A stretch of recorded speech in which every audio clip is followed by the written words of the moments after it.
माजी क्या था आपका मसला और आप खुली कचहरी में पेश हुई थी? जी, मैं खुली कचहरी में पेश हुई थी इसलिए कि गणेशो थाने में मेरी सुनवाई नहीं हो रही थी। अच्छा। मैं डीएसपी तक पेश हुई, लेकिन आगे वाली पार्टी जो थी वो स्ट्रॉन्ग थी, जिसकी वजह से मेरी सुनवाई नहीं हो रही थी।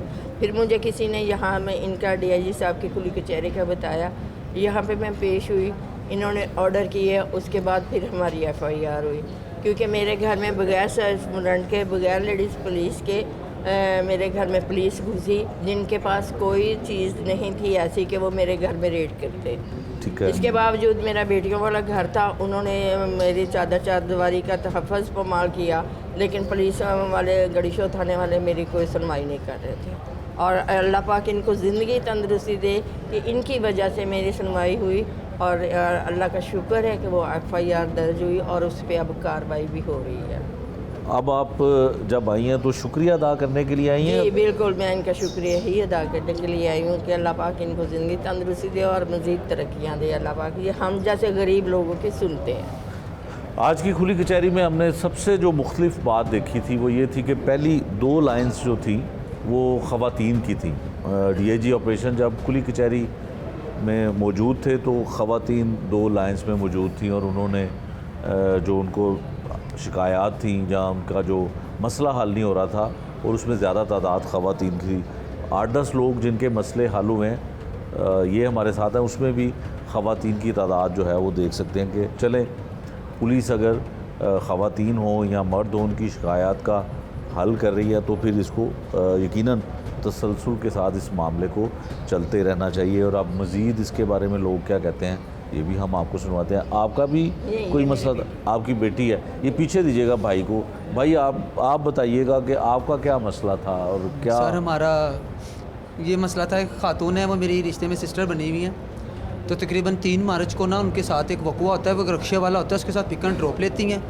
वो उनको एक सलोन पे छोड़ता है, जिसके एवज ना वो उनसे 2 लाख की कमेटी लेता है उधार। अच्छा।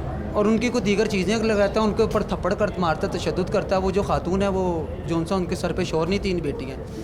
उन्होंने फिर एक दिन मेरे कज़न ने मुझे फ़ोन किया, उन्होंने कहा यार इसी तरह मतलब सांदा थाना पुलिस ने इनका पर्चा नहीं काट रही है।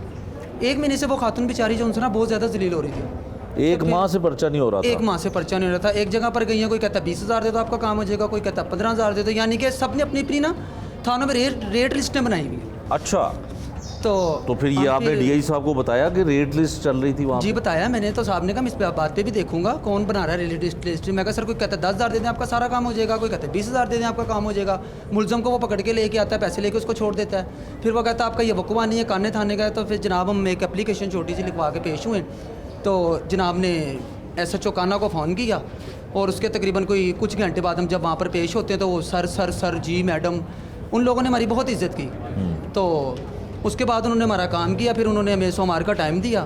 सोमवार को मुलजम ने कहा जी मैं फ़लानी जगह हूँ, ढिमकानी जगह हूँ। फिर वो मंगल को आया, उन्होंने उसको पकड़ के बिठा लिया। तो उसको कहा जी कि पैसे दो खातून के। पहले वो मान नहीं रहा था, मैंने 80 देना। जब उसके ऊपर 406 का पर्चा दिया, रात को हवालात मेरा, सुबह उसने कहा जी मैंने भी खातून के पैसे देने हैं। तो डीआईजी ऑपरेशन साहब माशाल्लाह इतने अच्छे हैं, इतने अच्छे माँ बाप की औलाद हैं। ऐसा अफसर, पुलिस अफसर लाहौर में तकरीबन 35 साल की उम्र में मैंने नहीं देखा। अच्छा। माशाल्लाह बहुत अच्छे बंदे हैं ये, बहुत अच्छे हैं। अल्लाह पाक इनको ज़िंदगी से आपका काम भी हो गया? हमारा काम भी हो गया। अब उसने हमें 3 माह का टाइम दिया है। उसके ऊपर हम आज डीआईजी साहब के पास आए थे। उन्होंने कहा वो अगर 3 महीने में पैसे नहीं ना देगा, उसकी ऐसी की तैसी वो पैसे ना दे आपको। इस चीज़ के SHO साहब ने भी यकीन दहानी करवाई है। उन्होंने कहा 3 महीने में पैसे देगा, ये नहीं देगा इसके ऊपर मैं डबल FIR करूँगा, मैं फिर देख लूँगा ये कहाँ तक इस कोर्ट कचहरी में जाता है।